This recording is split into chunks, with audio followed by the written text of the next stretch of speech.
We're about to go inside the maintenance bay real quick, but for a little few facts, this is an ACE landmark, which is the American Coaster Enthusiasts.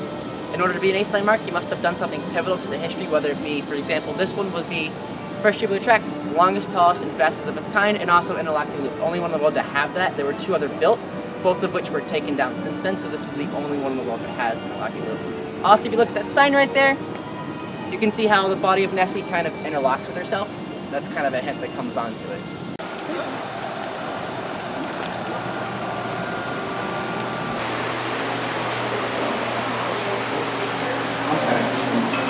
And that steel thing you see behind it, that is the braking system for every single train that I have on this coaster.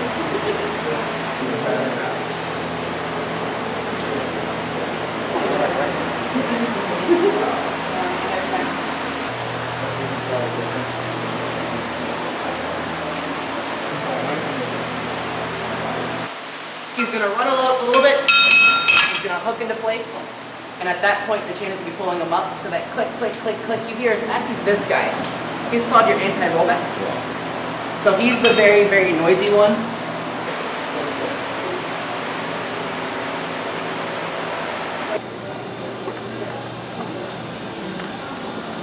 So this right here is the Loch Ness engine for the big lift. A little unique thing is we always want to keep the chain lubricated. So they actually have a saucepan of oil that it runs through every single time. You also notice how it goes this slow. This is it on standby mode. You don't always want to have your engine running full capacity 24 hours a day. That would ruin it.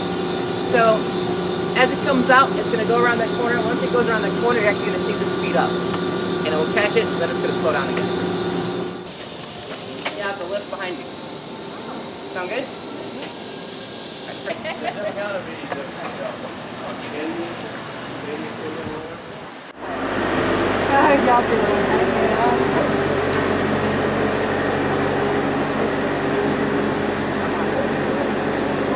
There's a maintenance guy right on top of the sky ride. Look at this guy.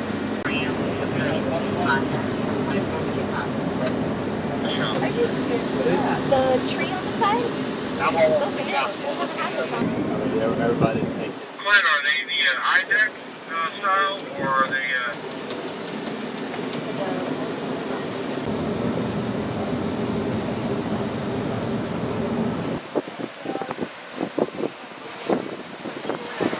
Yep, you get it in this photo CD.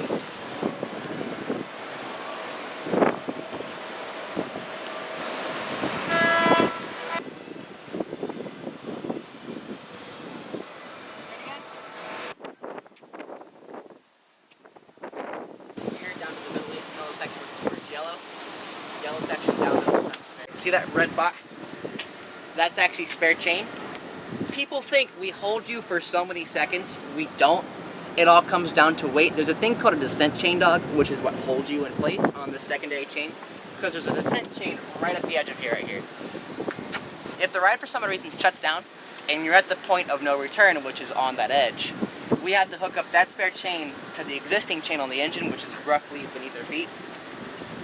We have to then pull you back in reverse. So that's what that spare chain is there for. We've only used it once, and that was in 2007 to test it. Oh, okay. They have yet to use it. And the drop is 205, so you lose about 5 feet difference.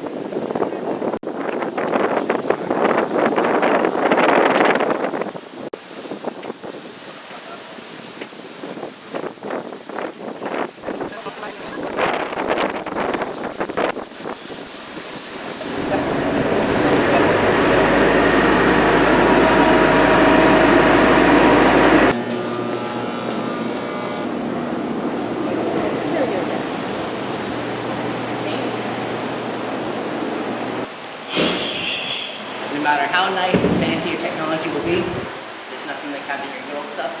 What this does, I'm not forcing it down, I'm just resting it. It's good. If I were to not force it and it went completely down like this without me having to push, then it would have been where it would have worn down.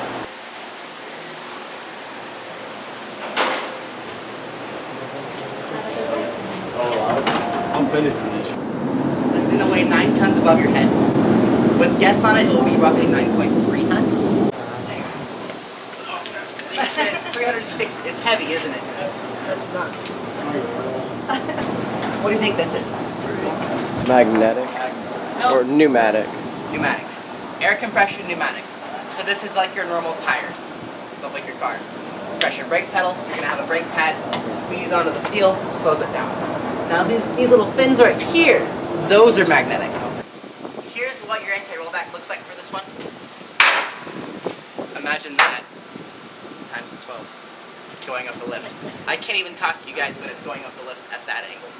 So it's just simply too loud. So this is the chain dog, that's what takes you up the lift. So this one piece is what's holding all 9 tons. And then you get to the top, you'll hear, and then you hear a click. That is this piece. So yeah, Valraven is a flowless dive coaster. This is a flowless dive coaster. This originally was not supposed to have a floor, but it was simply too heavy that they had to drop the floor, and that's how it's going to work. They will then start up this train. The train will move forward. It'll be put on the transfer track, and they descend out. It takes about 5 minutes.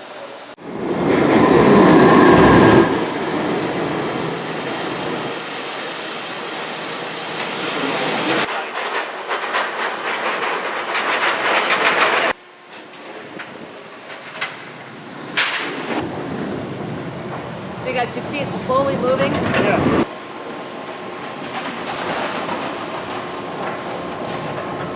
Way back there.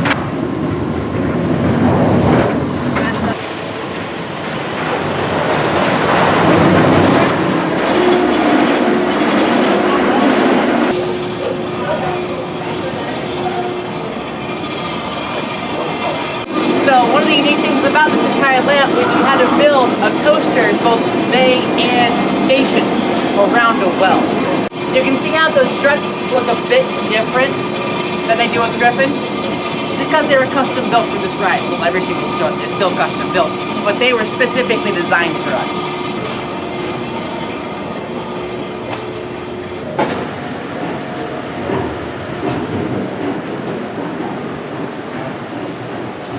You must do 2 cycles without guests, without anyone on it. The 3rd cycle, we have a team member ride that's called a guest service ride. It's not there for fun, it's there for work purposes. Funny enough, we're on the clock, we have to work, right? Can't always have fun. But they watch, they listen, and they feel. They watch to see if anything looks funny. They listen to see if anything sounds funny, and they feel to make sure everything feels okay when they're on it. So, for example, for Bolton, they have a show with them.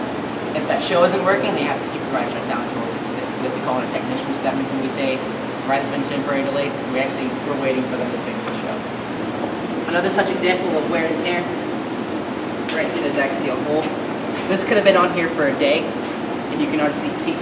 Heat blisters are forming. The second heat blisters form, we have to take it off. I want you to slide it down to where my foot is. And then I want you to push. These are the exact kind of magnets you will find on Griffin, on your Bolton. The harder you push, the harder it pushes back. So this gives you an idea. This gives you an idea of how strong these magnets that we have. I have 4 sets of locks. Red, yellow, green, blue. This, if you let go now, at that point, the red, the yellow, and the green would have locked in. But since I have the harness right there, it should be locked in now. Go. I'm going to go down 1. I go down 2 there, so red and yellow should have gone down. At this point, there's a little light right here that's going to pop in. You're also going to see either the red, or the green, or the blue are going to lock down as well. The light pop on? At this point, this seat is going to talk back to controls, and it's going to say, hey, I'm locked and good to go. So you would have seen, for example, at Griffin, that green light would have come on. The light pops on? Yeah.